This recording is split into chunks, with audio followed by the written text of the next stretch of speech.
2차 방정식이 있고요. 두 근 중에서 한 근만이 2차 방정식의 두 근 사이에 있대. 자, 이게 무슨 의미인지를 보면 두 근이 존재한대요. 그죠? 그리고 요 녀석의 두 근 사이에 있대.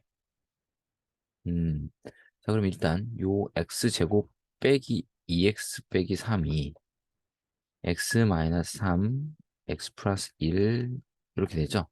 그래서 x 값이 마이너스 1 또는 3이 되는 거야. 음. 자, 그럼 얘를 그래프로 표현을 해보면 현재 이러한 형태죠. 그리고 여기가 빼기 1이고 여기가 3입니다. 이런 상태. 자, 그런데 얘도 지금 두 근이 있대. 두 근이 있는데 두 근 중에 하나만이 이 두 근 사이에 있어야 한다. 요 표현이 어떤 의미인지를 봐야 되는데요. 그러면 이렇게 될 수도 있고 그래프로 표현하면 얘가 이렇게 되면 두 근 사이에 한 근만 존재하는 거죠. 이런 상태. 아니면 또 어떤 경우도 있나요? 얘가 이러한 녀석이야. 여기가 빼기 1이고요.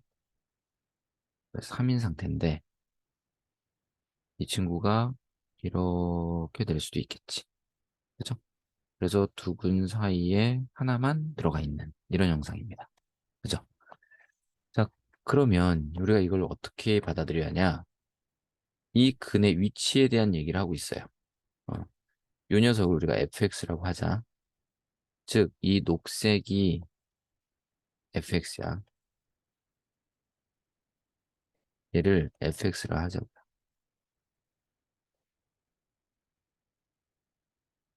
여기 fx란 얘기지. 자, 이 녀석의 근이, 실근이 어디 어디 사이에 있다. 그래서 근의 위치를 말하고 있죠. 자, 그럼 우리가 근의 분리 개념으로 이걸 해석할 수 있다 그랬죠. 자, 근데 사이에 존재할 때는 어떤 사이에 요 근이 지금 두 개인데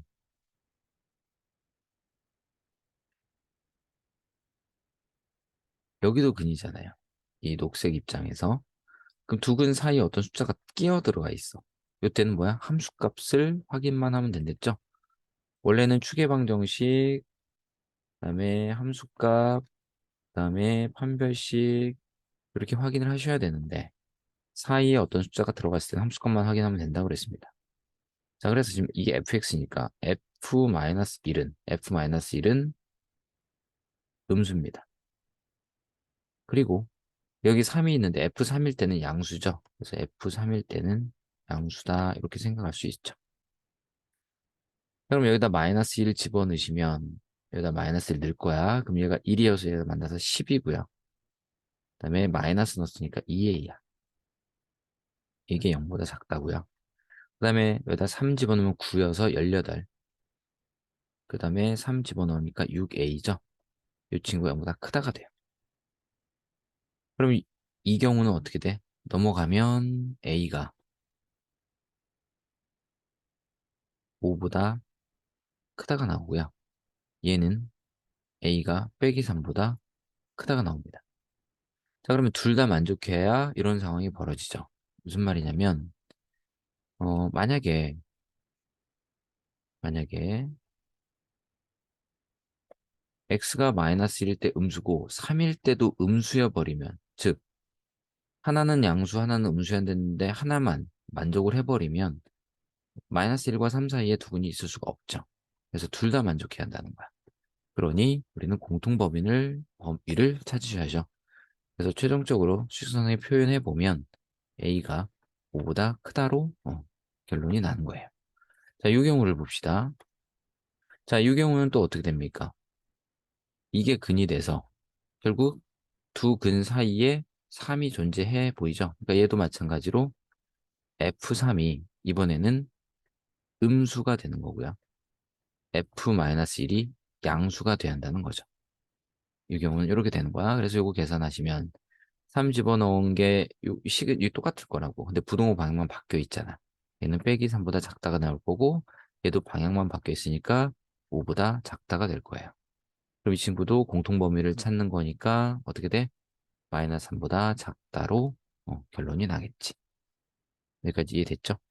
그러면 이 두 경우는 이제 마무리인데 얘와 얘가 항상 같이 만족해야 하냐 아니면 이런 경우도 있고 또는 이런 경우도 있냐라는 거죠. 이거는 또는이지. 그래서 이건 마지막은 하나로 모아가는 과정이 필요한 겁니다. 그죠? 근데 수직선 그려보면 이 자체가 따로따로 이렇게 가고 있는 거죠. 얘가 빼기 3이고요. 얘가 5야. 그러니까 이걸 다 모아보면 결국 그냥 이 자체야. 얘네들이 구해놓은. 그리고 구하고자 하는 것은 자연수 A의 최소값이니까 이쪽 음수는 관계가 없는 겁니다. 그죠? 그러니 5, 여기 등호가 들어가 있지 않아서 빵꾸 뻥 뚫려 있는 상태니까 여기가 처음으로 나오는 자연수는 6이 됩니다. 그래서 답은 6이라고 할 수 있겠네요.